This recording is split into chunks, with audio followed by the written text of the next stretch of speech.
Hello and welcome to the MBOM podcast, where you'll learn to master the business of yoga. MBOM is a proud part of the Wander Barn Podcast Network, and I'm your host, Amanda Kingsmith. I'm a 500-hour registered yoga teacher, a yoga business coach, and a total business geek. Here at MBOM, you'll learn everything you need to know to create a sustainable yoga business by learning from myself and guests from around the world about how they built their yoga businesses, and about how you too can become a successful yoga teacher, studio owner, and much more. All right, let's dive in. Hello, everyone, and welcome back to another episode of the MBOM podcast. I am really excited that you're joining me for today's episode of the show. This episode is brought to you in part by OfferingTree, an all-in-one, easy-to-use online business platform that I've been working with for years. If you're looking to save time, energy, and money, check out OfferingTree. And don't forget to grab your special discount at offeringtree.com/MBOM. I also created a free mini course on video on demand with OfferingTree.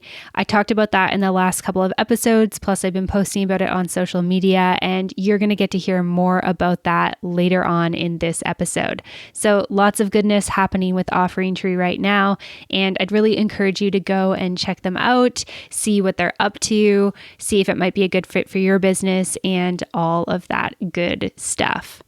This week on the podcast, I'm really excited to be resharing an episode that originally aired on my other podcast, Matcha Mornings. Matcha Mornings is more of a casual conversation podcast talking about yoga, holistic health and wellness, and hormones. And we focus more on, the health side of things as opposed to the business side of things. But this episode feels like an episode that is really, really relevant to us as yoga teachers. And this is because I'm talking with my friend, Shannon Crow. Shannon is a yoga teacher. She's the host of the Connected Yoga Teacher podcast and Facebook group. And she's also the founder of Pelvic Health Professionals, which is a really, really amazing membership for anyone who wants to work with people who have pelvises. She is super passionate about pelvic health and how important this is for any individual who has a pelvis or who might be struggling with their pelvis. So in this episode of the show, we're going to talk about Shannon's own journey with pelvic health, how her healing led to her specializing in helping others. We also dive into why pelvic health is important, how to take care of your pelvis, as well as how to heal from pelvic girdle pain. And she'll explain all about what that is and how you can support yourself or maybe even your yoga students with this. And I think that this is something that is so important for us to be learning about as yoga teachers, because everyone who's walking through the door of our classes has a pelvis, and they've likely either had an experience with discomfort or pain in their pelvis, or they may in the future. So there's a lot that we can do to support them. And if this is a topic that you really resonate with and that you learn a lot from in this episode, I definitely recommend checking out more of Shannon's work. She's got a lot of really great episodes on the Connected Yoga Teacher podcast about pelvic health. And then, of course, she has Pelvic Health Professionals, which I'll make sure that there's a link for in the show notes. So I hope that you really enjoy this episode of the show. And without further ado, here it is. Welcome to the podcast today, Shannon. I'm really excited to have you here with me today. I am so excited to be here, Amanda. It's so fun to hang out and chat and be able to also connect with your listeners.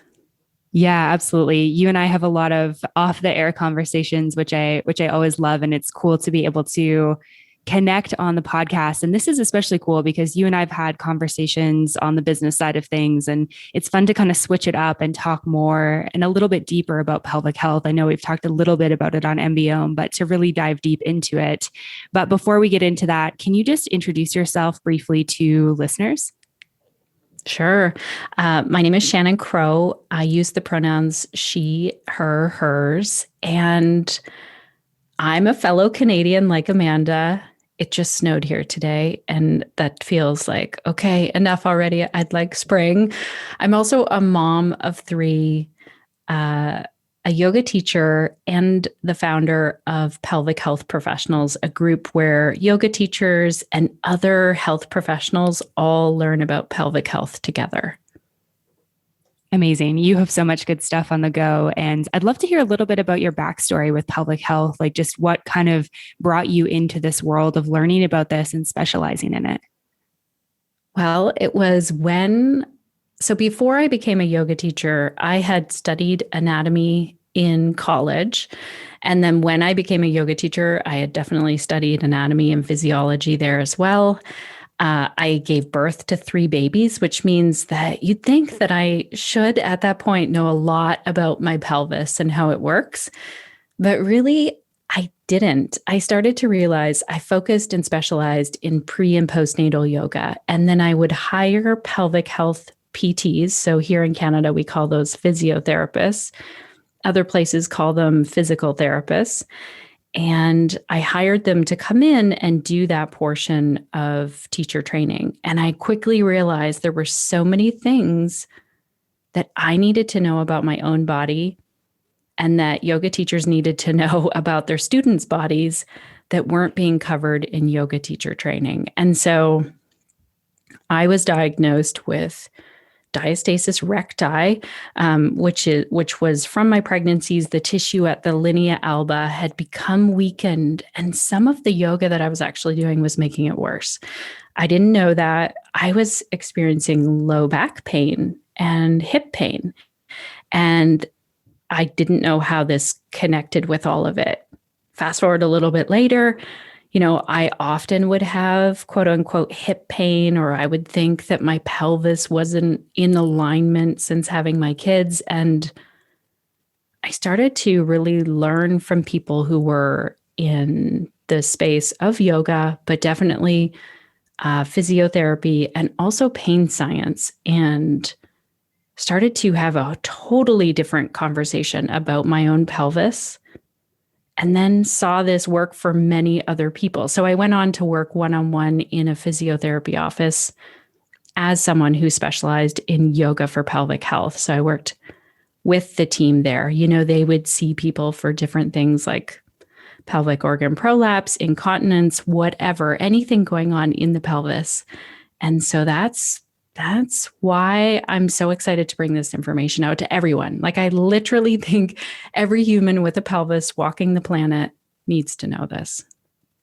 Yeah, that story is really inspiring to hear. And I completely agree. I remember the first time that you and I connected, which would have been, gosh, like 4 years ago at this point, I think. I remember you were talking about getting into pelvic health, and I was like, wow, I know very little about pelvic health or my pelvis in general. And I was thinking about how, I was a 200-hour registered yoga teacher at that point. I was teaching public classes. And I guess I'd always thought about this idea of like, my pelvis doesn't really matter until probably after childbirth. And I know now from learning from you and reading a little bit more about it that that's definitely not the case. I'd love to dive into a little bit around like, what do we need to know about our pelvis? What are some common misconceptions when it comes to pelvic health and some of that good stuff? Well, I think the one thing, so common myths and misconceptions or things we need to know is that, I think the biggest one is that any pain or discomfort in the pelvis, a lot of the time we're told, especially as women, that oh, well, you'll just have this pain. Like, it comes along with menstruation. This is just the way life is. And I would question that. So when we start having, like you said, oh, I thought these things will hit after I have children. A lot of people believe that. And that's when we see like incontinence, pelvic girdle pain, pelvic organ prolapse. And a lot of people are living with these things thinking, well, this is just what it means to age and to have children. And I think that's the biggest myth, especially around pelvic girdle pain. And I would love to really help anyone who's dealing with quote unquote, most people call it hip pain or low back pain. I think that's the biggest thing is the myth of like, I'm in pain, I just have to live with it. Mm-hmm. Yeah, I feel like I hear this a lot just as I entered my 30s and whatnot. It was, people were like, oh, it just goes downhill from here and your body's just going to start hurting more. And I feel like as a movement educator and practitioner, I'm sort of like, well, aren't there ways that we can make sure that we're not in pain? Like it seems like we're not designed as humans to just live in pain. And there's, things we can do to kind of make sure that we're not in pain. And I would imagine that the same thing is true of our pelvis and our pelvic health. And so you mentioned that people often identify, pelvic pain as hip pain or lower back pain. Can we talk a little bit more about that? Sure. So it's easier for me now to lump this all in and call it all pelvic girdle pain. So if you think of the entire pelvis all the way from the top, if someone says to you, or especially when you're a kid, if someone was like, bring your hands to your hips, in your gym class or whatever, you most generally bring your hands to the very top of the pelvis, which is really confusing because that's not where our hips are. But that's why students will often say to me, oh, I have hip pain. And so that's when I ask them to say, or to show me, like, where is this pain that you're feeling? Because I want to figure out where is it. It's generally in the pelvis. So for your people out there who are yoga practitioners or yoga teachers, or really like learning more about their body, or anyone who wants to learn about the pelvis, I would say like get a visual, get an anatomy picture of the pelvis and have a look at it online. They're everywhere. You can find them everywhere. And I actually have a handout that I can give to Amanda so that all of you can see the pelvis from the top to the bottom, but also feel it at the very top of the pelvis to the very bottom. So your sits bones, if you've ever been in yoga class, the yoga teacher is often talking about sits bones. That's the bottom of the pelvis. And the top, you can feel it's right below your ribs usually. Usually they're pretty close. And so pelvic girdle pain is pain anywhere in that pelvis. That includes the very front, that pubic symphysis. The back, there's two joints at the back called the sacroiliac joints. And then also our hip joints, where our femur bone comes into the hip socket, and the tailbone. So those are the spots that generally people will point to and say, here's where my hip pain is. And I don't argue with people and say, this isn't hip pain. But if we're yoga teachers, movement educators, and we're working with people within the medical world, like our PTs, doctors, gynecologists, all of those people, because I think we really can be part of that team, it's important that we call it what it is. And pelvic girdle pain also means it's just liberating. It's like it's somewhere in the pelvis and it's up to our doctor or our pelvic health PT to diagnose what it is and go a little bit deeper. But when we're in a yoga class or we're moving in life, there are lots of overall things that we can try out and see if it makes a difference when we have this pelvic girdle pain. So that's why I like to take out the word hip pain. It's kind of a long answer. Yeah, no, that's really great. And I appreciate the description of kind of where the pelvis is in general, because I think that, sometimes we do just have these things like hip pain, and, hip pain to you might be different than hip pain to me, then it might be different to, person C who might be experiencing something similar too. And so I think identifying kind of what that is and what it can be is an important part of this. And before we kind of get into how we can take care of this, I want to talk a little bit about, I guess, like the prevention side, and maybe more specifically for women. And the reason why this comes up for me is I was on a call with some friends the other day, and one of my friends gave birth in the last year and a half, and she's looking to start trying for her second soon. And she's been working with her PT around, her pelvic health and her pelvic strength, because she got, is it recti? What is the word when your like abs split apart? Diastasis recti. Yeah, diastasis recti. That's what she had. And so, her doctor and her PT is now trying to make sure that she's like more prepared, I guess, physically for her second pregnancy. And she's like, I really wish that I would have known about this beforehand. And so I'm curious if we can talk about this sort of like, even if we're not having pain, what can we be doing to take care of our pelvis? Right. So the very first thing that I would say to do, and your friend learned this kind of the hard way, is go see a pelvic health PT. Here in Canada, it's not paid for, even though we have amazing free health care. So a lot of people will say to me, well, it's not paid for where I am. Neither is going to the dentist here in Canada, and we all figure out how to do it. It's like this person specializes in looking at your pelvis. And also, if you think about the pelvis, it really connects with the entire body. So something really cool, but also painful is when people have where they're really clenching their jaw and they're feeling pain in their jaw.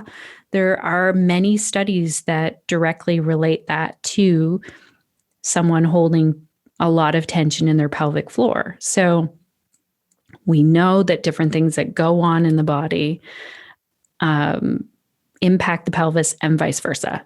So I would say, first of all, definitely go see a pelvic health PT.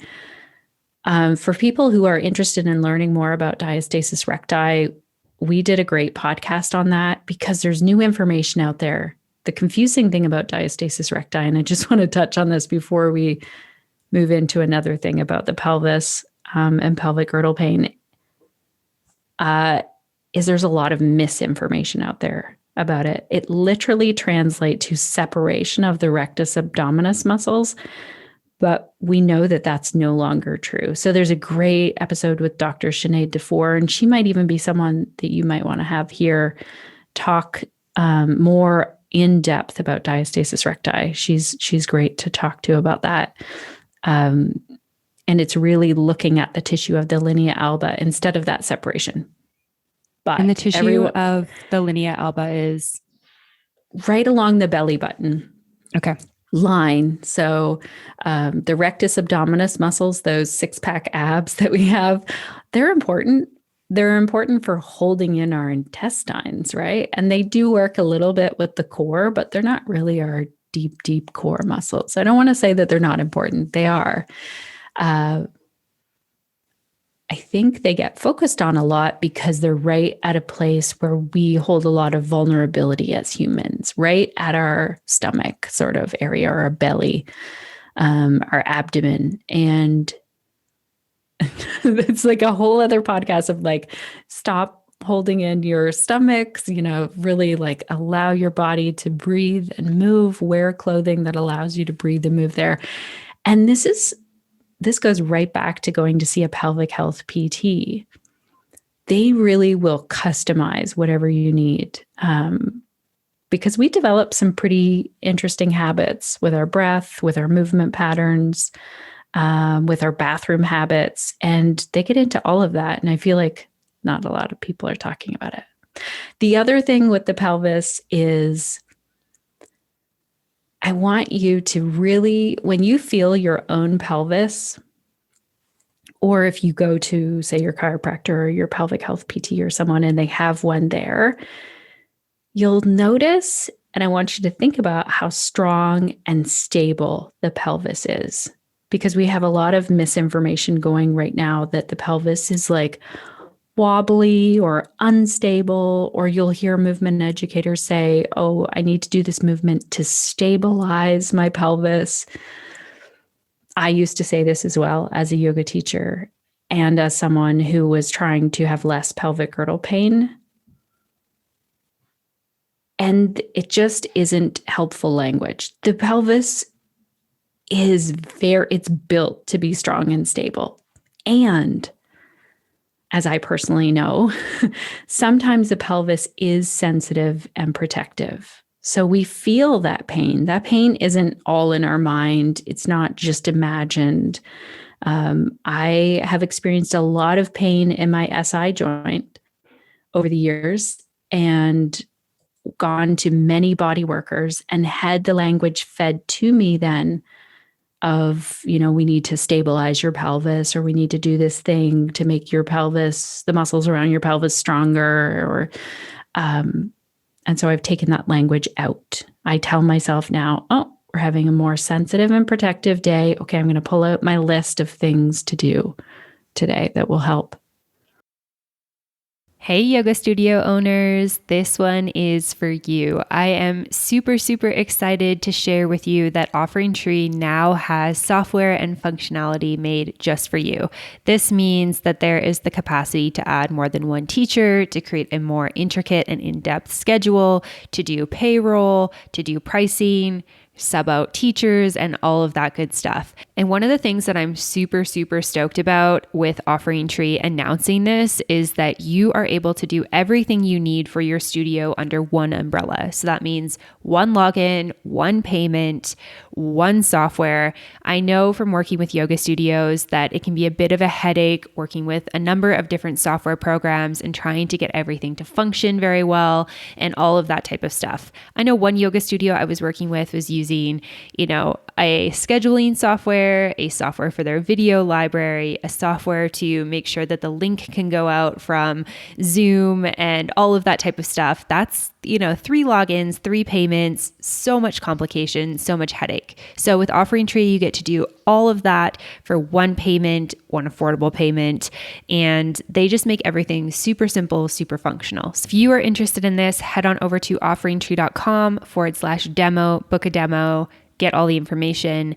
And you can also head on over to offeringtree.com/mbiome and get your discount as a listener there. All right, now back to the episode. Yeah, that's really interesting. I'm curious, how, so the pelvis is pretty stable, yet we can have pain happening in it. What is kind of happening then when we're experiencing pelvic girdle pain if it's not instability? Yeah, this is so interesting. I feel like we could do days and days of podcasts, but I would definitely start to look at some of the pain science, because we know that the body gives pain messages for a reason. I would suggest even looking into the work of Carolyn Van Dyken, Shelley Prosko as a yoga teacher, Neil Pearson. These are some people who I follow and learn from about why we feel that pain. And what I would love for you to try, something that's really worked for me, is the mindset of my pelvis is strong and stable. Today, it's sensitive and protective. So that means I am going to change the way I do my yoga practice, the way I stand, the way I sit, the way I get in and out of my car, the way I roll over. And I can go through those things actually with you if you want. I'll change those things. And that, just even that language alone stops that, the conversation. And I want to highlight this with a story. So I had a yoga student coming to see me. She was on baby number 2. She was coming to our group yoga class. She was 9 months pregnant, dealing with a lot of pelvic girdle pain. And she had a little bit of pelvic girdle pain in pregnancy number 1, but there was a lot in pregnancy number 2. And she said, I just feel like my pelvis is coming apart. I feel like it's not going to hold together. And I had been learning a lot with Dr. Sinead Dufour and all of these pain experts. And so we did the class, and I worked at modifying some of the movements that she was doing, like going over and checking in with her and really seeing, is this helping or is this making the pelvis feel more sensitive and protective? And I know she was really upset by the end of the class because she just wasn't able to move and she loved coming to class. And so I took the time at the end of class to have a conversation with her about it, because I know that as much as we feel pain in our bodies, it's very much about what our nervous system is going through. It's very much what our brain is telling us and what our body is telling our brain. Like that, there's a book, The Body Keeps Score, that's really good on this. And also, I know from having pelvic girdle pain, it's not all in your head. That just doesn't help someone who's dealing with pain. So we had a long conversation, and it boiled down to, she started talking to me about her pregnancies, and we went through that. And then she started talking to me about a car accident that she was in in her early 20s. She was fine in the car. She was really scared, obviously. She was physically okay. It was quite traumatic for her. And she remembers walking into a store because she had to go get something and then peeing her pants in the store. Very traumatic, especially in your early 20s. For anyone, really. Mm-hmm. And she talked about that. And right then, like, I clarified with her, are you seeing a counselor? Because that's not my role as a yoga teacher. I was there listening, and I wanted her to talk to me about, she was upset about the class and that she couldn't move. And I was there listening and holding space. But I want to make sure as a yoga teacher, I'm always, referring someone to a counselor if they don't already have one, or a pelvic health PT. She was already seeing a pelvic health PT, and she was seeing a counselor on and off. So she told me that she was going to go see her counselor. The next week, she walked into class with like no pain and told me, oh my gosh, like I talked to my counselor all about, this car accident and the pressures of having baby number 2 and this pregnancy. And I have not, she's like, I don't know what's happened, but I literally don't have that pain this week.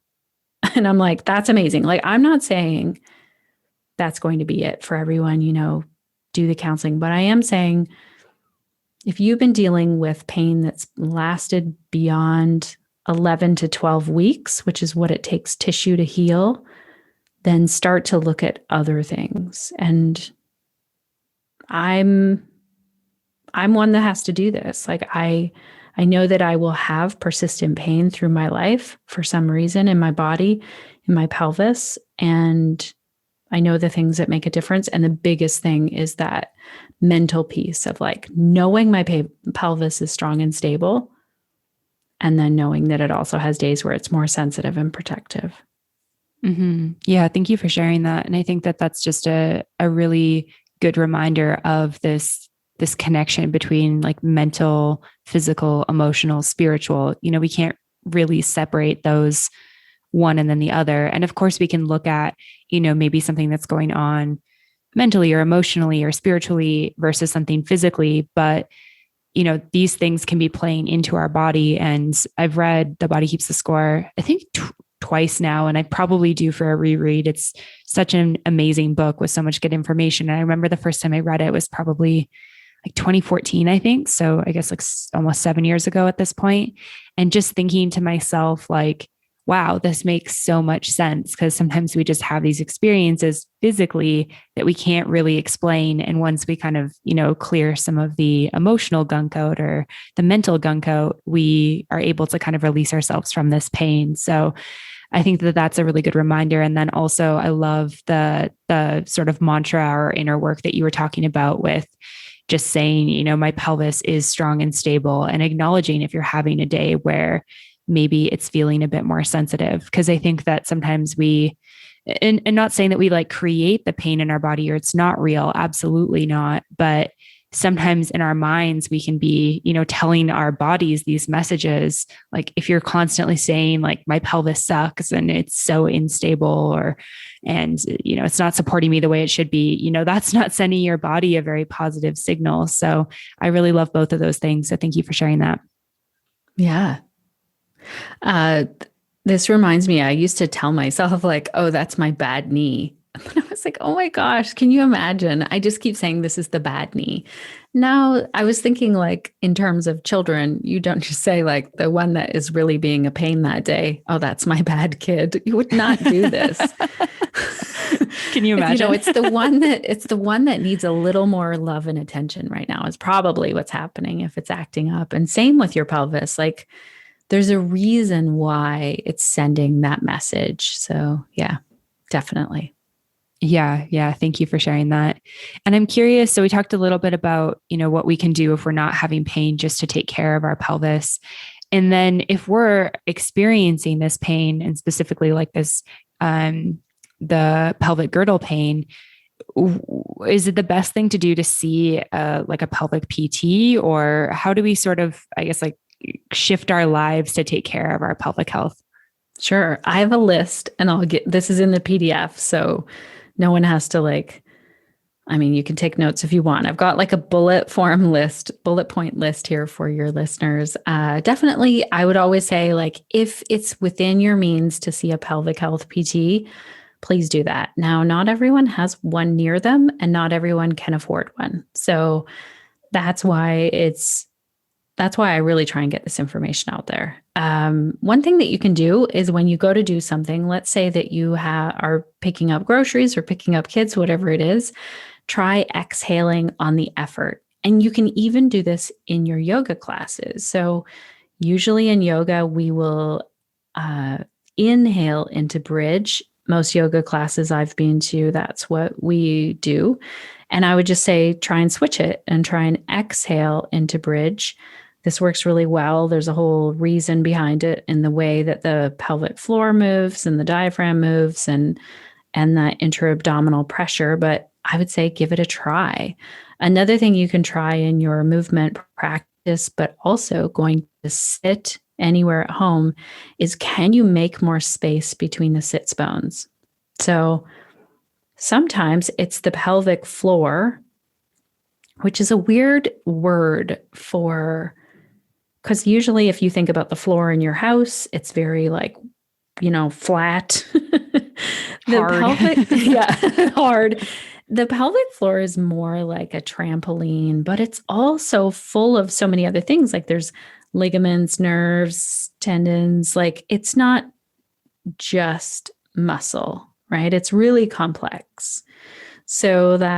And I'm going to call it the pelvic floor because that's what everyone calls it, but I am starting to even look at the language of that.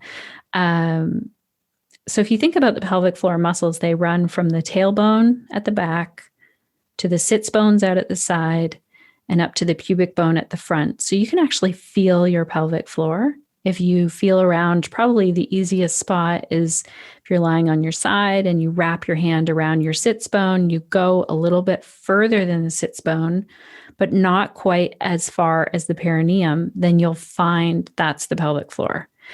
And when we get stressed out as humans, all muscles tense up, but definitely the pelvic floor tenses up. There was a study done where people were shown stressful images, and the pelvic floor was actually the first place to hold tension, which is really great if you're trying to outrun, some predator, but it's not great when we're in traffic every day, or like me driving with my 16-year-old who's just learning how to drive. And I'm like, okay, pelvic floor, relax. It's not danger. We're fine. And I can feel it tightening. And that will actually pull on different parts. If you think, well, it attaches to the tailbone, of course, that muscle finding tension can actually pull. So if we can find space for the sits bones, so next time you go to sit down, notice if you're tucking your tailbone as you go to sit. And if we have a lot of pelvic girdle pain, we will tuck our tailbone. And you can see animals do the same thing. When a dog is afraid, it will tuck its tailbone. So see if you can have the visualization of having really nice polka dot underwear and untucking the tailbone, and imagine that you have the skirt on, and it is not a bad thing for everyone to see your pretty polka dotted underwear, and make space at the sits bones when you go to sit down. Yeah, that's really interesting. And thank you for the visual. That's super helpful for me as a visual learner. I feel like this is just stuff we're not taught at all, Nope. Even I'm a 500-hour registered yoga teacher at this point. And, even some of this is still, new information to me, which is really interesting to be in the movement space and have that. But I think just as, humans in general, we're just not taught this about our own bodies and how to take care of this. So it's just really interesting and really valuable information. That's great. Well, I've got some more. So another one is you can try the S breath. So you just make the sound of S, like all of a sudden this has become an ASMR podcast. I love it. But you'll make that S sound because that actually helps to engage the transversus abdominis muscles. Sometimes that can help. So if, let's say you're going to sit down you're not maybe out in public with a bunch of people, try untucking the tailbone, really widening through the sits bones, finding the S breath, and going to sit down on that exhale. And the other thing you can do is you kind of make claw hands, like make your hands into claws and bring them to the tops of the legs. Now, this is harder in a podcast to like demonstrate this, but it really can make a difference when you go to sit down. Especially, I've worked with people who really dread going to sit down in a chair or have a very hard time getting back out of a chair. And this will really help. And this helps, like, let's say we have surgery or we've recently given birth, or we're having that day where like the low back or the pelvis is sensitive and protective. I would try it. Practicing transitions. So if you're doing a transition in a yoga practice, or you're just getting up from the floor playing with your kids, a lot of the time, our transitions are really asymmetrical, meaning like think of a warrior pose where one leg is forward and the other one is back or something. So is there a way that you could get up from the floor in a more symmetrical, not all the time, but when the pelvis is sensitive and protective? Some of my favorites for like everyday life, because a lot of people will tell me, okay, this really hits when I'm standing. Like I stand all day for work and then I feel pain in my pelvis or my low back. Then I would say, see if you can find both feet planted on the floor and then move side to side. So you press into one heel, come back to center, press into the other heel, and then see if you can add the breath with it, so that you're pressing into that heel, maybe on the exhale, and then can you inhale back to center? And that sometimes will bring a little more joy or less sensitivity to the SI joint at the back there. So that's sometimes where we feel that like, oh gosh, that dull ache of the SI joint can get really sensitive back there. So I would try that side to side or walking backwards. So we spend all day walking forwards. And if you try walking backwards, it can really ease it. So if you have a long car ride, I would try that. I have a few more. Do you want me to just keep going, or do you have any questions about those ones? Yeah, no, those are great so far. I just wanted to comment that when I worked in retail, I definitely experienced that like lower back pain that you're talking about. And it was so interesting because I've come from the corporate world where I sat all the time. And obviously I had different, physical things going on in my body because of that. But yeah, is really interesting, and kind of a new thing for me at that point was having this lower back pain that would just, at the end of probably be like around the 6.5 hour mark of an 8-hour shift, and my lower back would just be killing me. And I definitely had to work with some specialists to just strengthen my body and strengthen my pelvis and stuff, because I was definitely experiencing that pain. And then the other thing I wanted to say was, it's kind of funny. My husband, Ryan, was practicing walking backwards. He was doing it quite a bit a couple of months ago, and we're down in Mexico. And so he'd be doing it just out on the street. It's just funny. You just got to kind of own it, but it is interesting. He'd be like, do it with me. Like it's really good for your body to like train your muscles to do this. And it's hard to walk backwards. Like walking forwards is really what we've trained our body and our mind to do. And as soon as you turn it around, you have to use your muscles so differently, which is really interesting. So true. Oh my gosh. Yes. I was doing it actually on my walk this morning because of the wind and cold. And I was like, I need to add this in. But also I'm walking like on uneven ground, and not that I ever see black bears, but we have them here. So I do want to also keep an eye on what's I have neighbors also on the trail. That's much more likely that I'd walk into a person than a black bear.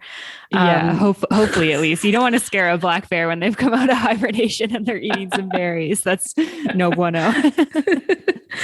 Oh, yeah. Yeah. It can really make a difference. So I would definitely try that. When you were talking about I was sitting all the time and then I was standing all the time, that's another thing to look at. How can you change things so that, like, even as simple, we spend quite a bit of time now on our phones. I'm saying we, I mean me. Like, I'm on Oh, my I do phone too. checking I'm things. in Yeah. that. Okay. So you and I know. And so sometimes what I'll do now is lay down on the floor with my legs up the wall or be over my exercise ball while I'm checking my phone because it just gives me a different position than that standing or sitting. So try that out if you can. Well, and not everyone can. If we're working in retail, you are probably on your feet a lot. And go back to, like, the pelvis is strong and stable, and there definitely are things that you can do. Like, there's a great, I'll give you a copy of this symmetry sequence. It's something that I learned from a pelvic health PT, Dr. Sinead Dufour, who trains our pelvic health PTs here in Ontario. And she modified it from Cecile Rost, who's a pelvic health PT who specializes in pelvic girdle pain.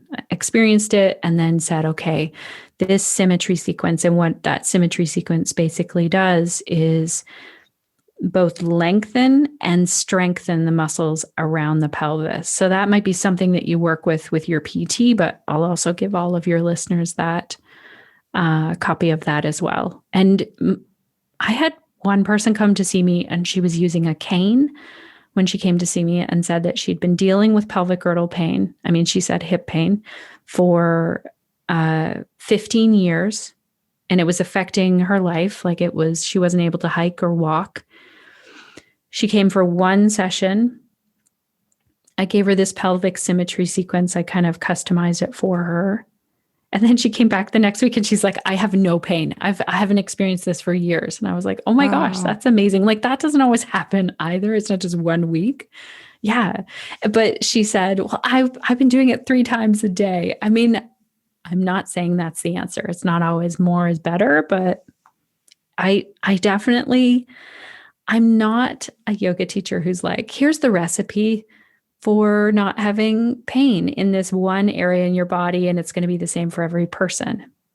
But over the years of experiencing this in my own body and seeing other people, I really know these things do really make a difference usually. So there's that whole symmetry sequence. Yeah, that's amazing. Thank you for that. Yeah. And a few more. So there's when we're rolling over, and this is especially if we've had surgery, given birth, or we're having one of those days where the low back and the pelvis is sensitive and protective, there's a whole slow sunrise rolling over. I'm actually not sure how I would describe it to you through a podcast, but are you still there, Amanda? Yeah, I'm here. Okay. My internet just had a little glitch here and I was like, uh-oh. Yeah, no, Okay. I didn't lose you at all. Okay. Well, I can try and describe this, and maybe someone can do it just with my verbal cues. So lying down on your back, you'll straighten. We'll do the right leg. Straighten the right leg. Plant your left foot on the floor so the knee is bent. And then you open your left knee slightly. And when you go to roll over, you exhale and push into the left foot so that the pelvis lifts off the floor a little bit. And that's when you bring the roll over.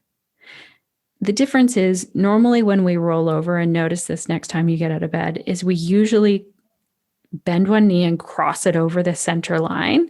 And we ask the pelvis to do this kind of like twisting, torquing movement, which when it's sensitive and protective, it doesn't really like that. So instead, we can focus on, it strengthens around the glutes and asks us to do this in another way. And it also uses the breath. So I can put those cues in here as well. I think I even have a video somewhere of it online. Yeah, no, you did a great job explaining that. I'm definitely going to try that one. Obviously, we're not on a call. I can lie down in my bed. Need like a more portable microphone. Exactly.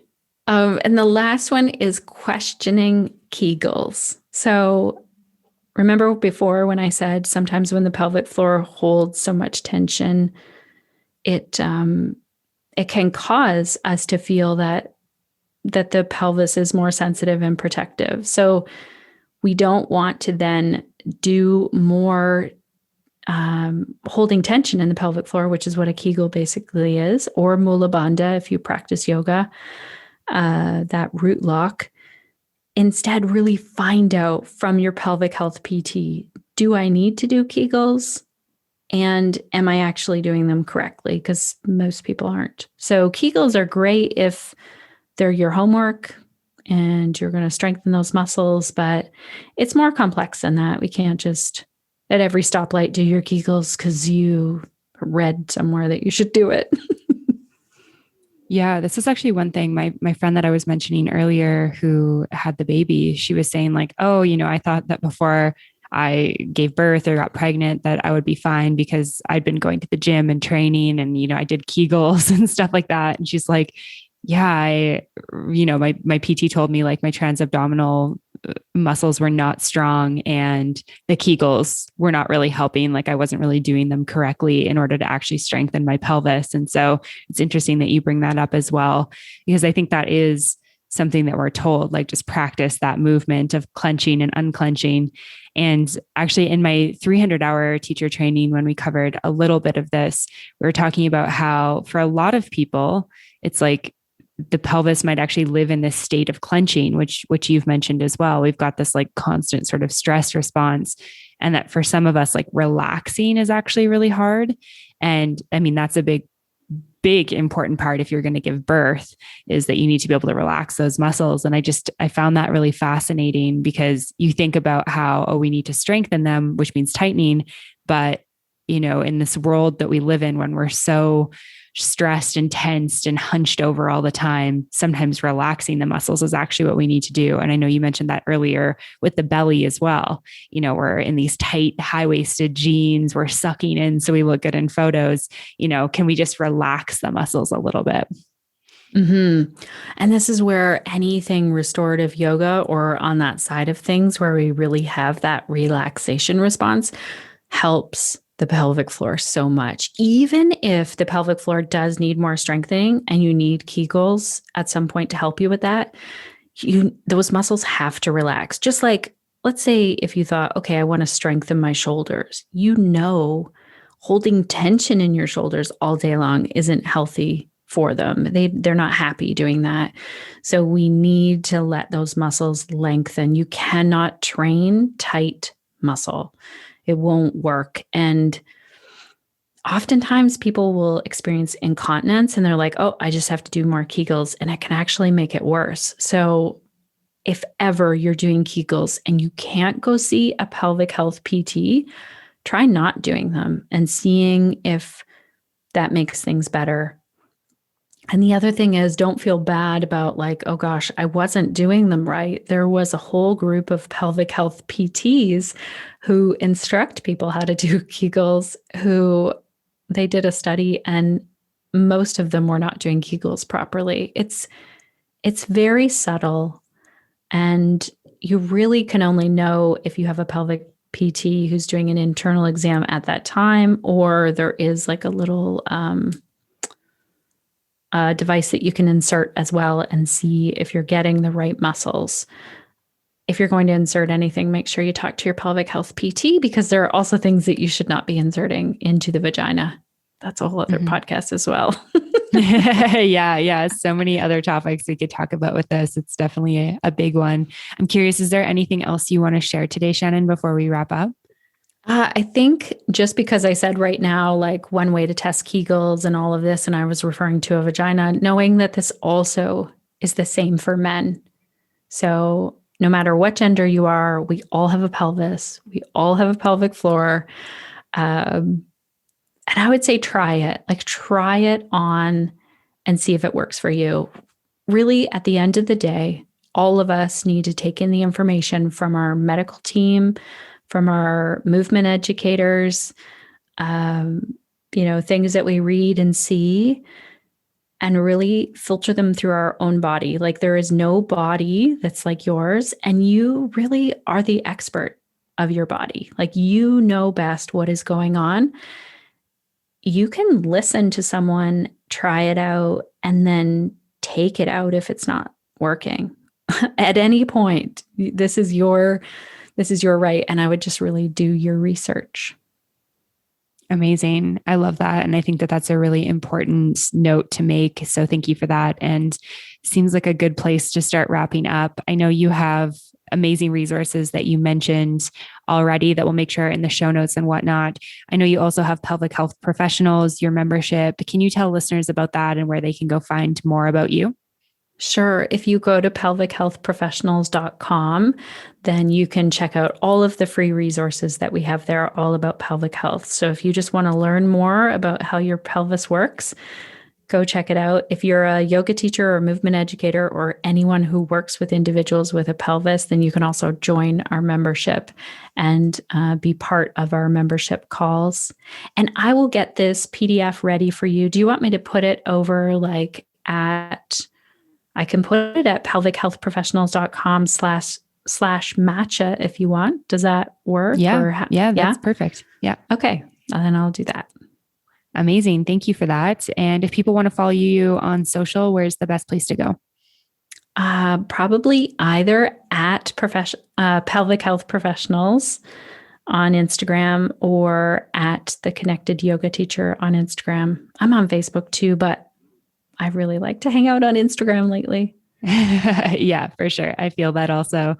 Amazing. Thank you for this conversation, Shannon. This has been so good. And it's just got my brain moving with so many good thoughts and things I want to continue to learn and whatnot. So thank you for chatting with me today.